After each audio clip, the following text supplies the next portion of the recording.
Kartik private company में sales manager था। उसके माता पिता, पत्नी मीरा, बहन राधा और 2 बच्चे हैं।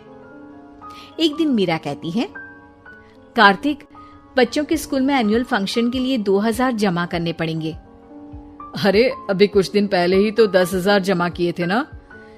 हाँ, वो तो फीस और प्रोजेक्ट के पैसे जमा किए थे। अभी तो अगले महीने एडमिशन फीस और किताबों के पैसे भी जमा करवाने पड़ेंगे। 40 से 50,000 का खर्चा है। मीरा, इतनी तो सैलरी भी नहीं है मेरी, ऐसे कैसे काम चलेगा? तो मैं क्या करूं? बच्चे को सरकारी स्कूल में डाल दूं?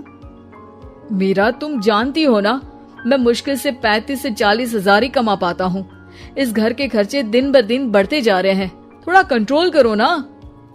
क्या खाना और कपड़े पहनना भी बंद कर दूं? मैं ऐसा नहीं कह रहा हूँ मीरा। तुम जानती हो राधा का भी पोस्ट ग्रेजुएशन पूरा होने वाला है। घर के खर्चों के साथ उसकी शादी की जिम्मेदारी भी उठानी है। मेरे बच्चों की पढ़ाई से ज्यादा इम्पोर्टेंट राधा की शादी है, तो करो जो मन में आए। मैं बोझ लगती हूँ तो मैं बच्चों के साथ अपने मायके चली जाती हूँ। तुम्हारी सारी मुसीबतें ही खत्म हो जाएगी। मीरा, मुझसे बहस मत करो। सुबह सुबह ऑफिस जाने के टाइम पर ही कलेश करके दिन मत खराब करो।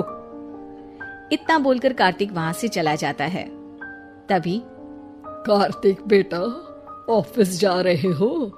मेरी दवाइयाँ लेते आना। और बेटा, बिजली का भी बिल 2 महीने से जमा नहीं हुआ, इसे भी आज जमा करवा देना। जी पिताजी, लाइए बिजली का बिल। 4,600 रुपए बिजली का बिल आया है। माँ, मीरा, राधा, कितना ज्यादा बिल आया है। भैया, ये 2 महीने का बिल है और मैं तो सिर्फ फोन चार्ज करती हूँ। अरे बेटा, मैं तो गीजर से पानी गर्म करने के अलावा मेरे कमरे में एक पंखा और एक लाइट ही तो जलते हैं। मीरा, तो फिर इतना बिल कैसे आया? हाँ, सारा इल्जाम मेरे पर ही लगा दो ना। भाभी, आप भी तो एसी चलाती हो, उससे भी बिजली का बिल बहुत ज्यादा आता है ना। एसी मेरे मायके से आई है और वो भी अब सबकी आंखों में खटकने लगी है। मीरा, अपना मुंह बंद करो और आज के बाद तुम एसी नहीं चलाओगी। माँ, आप भी अपना पानी धूप में गर्म करके नहाया करो। कार्तिक ये कहकर घर से ऑफिस के लिए निकल गया। घर से कुछ आगे जाते ही उसकी गाड़ी पंचर हो गई। कार्तिक को पंचर बनवाकर ऑफिस पहुंचने में लेट हो गया। बॉस ने कार्तिक को अपनी कैबिन में बुलाया। मे आई कम इन सर? कम इन। बहुत लेट हो तुम। सॉरी सर, कुछ प्रॉब्लम्स की वजह से लेट हो गया। मुझे कुछ नहीं सुनना। तुम्हारा टारगेट कंप्लीट हुआ? नो सर, अभी बाकी है। क्यों? सर, मार्केट में बहुत रिसेशन चल रहा है, बिजनेस कहीं से मिल नहीं पा रहा। मैं अपनी तरफ से पूरी कोशिश कर रहा हूँ सर। मुझे तुम्हारी कोशिश नहीं चाहिए, मुझे बिजनेस चाहिए। अगर तुमसे नहीं हो पा रहा है तो तुम रिजाइन कर सकते हो। अब नहीं सर, मुझे इस नौकरी की बहुत जरूरत है। मैं अपनी फैमिली का सिंगल अर्निंग पर्सन हूँ।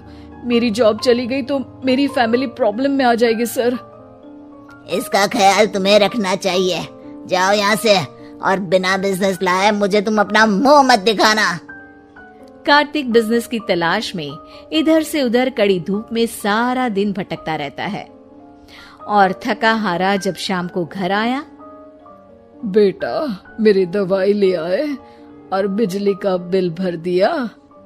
अब दवाई लाना भूल गया पिताजी, और बिजली का बिल जल्दी भर दूंगा।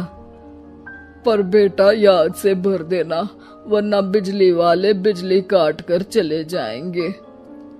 लीजिए पानी। बच्चों के एनुअल फंक्शन के लिए स्कूल में जमा करने वाले पैसे लेकर आए? अभी सैलरी नहीं आई है मेरा, और अकाउंट में ज्यादा पैसे भी नहीं बचे हैं। तो क्या बच्चों को स्कूल भेजना बंद कर दूं? बच्चे अगर इस साल एनुअल फंक्शन नहीं अटेंड करेंगे तो कोई पहाड़ नहीं टूट पड़ेगा। और अब तुम मेरा दिमाग खाना बंद करो। अरे, आप मुझ पर क्यों चिल्ला रहे हैं? कार्तिक गुस्से में घर से बाहर चला जाता है। अब मीरा रोने लगती है। भाभी, आप रोइए मत, टेंशन लेने से कुछ नहीं होगा। पर राधा, घर के भी खर्चे हैं, कार्तिक के गुस्सा करने से घर के खर्चे नहीं पूरे होंगे। पर मीरा बेटा, लड़ाई करने से भी कोई समाधान नहीं मिलेगा, उल्टा घर का माहौल ही खराब होगा। पर मुझे लगता है हमें भी घर के खर्चों में हाथ बढ़ाना चाहिए। मुझे योगा सेंटर में जॉब का ऑफर मिला है, मैं कल से ही जॉब ज्वाइन कर लूंगी। वैसे तो मुझे भी सिलाई आती है, मैं भी लोगों के कपड़े सिलना शुरू कर देती हूँ। हाँ बेटा, मैं भी तुम्हारा घर के कामों में हाथ बटा दिया करूंगी और काज बटन लगाकर सिलाई करने में भी सहायता करूंगी। मीरा, मैं तुम्हारे बच्चों के साथ मोहल्ले के बच्चों को भी ट्यूशन पढ़ाऊंगा। इसी बहाने मेरा टाइम पास भी हो जाएगा। इस तरह से अब घर के सभी सदस्यों के सहयोग से पैसों की समस्या दूर हो गई और सब खुश रहने लगे। इससे हमें सबक मिलता है कि एकता में कितनी ताकत होती है।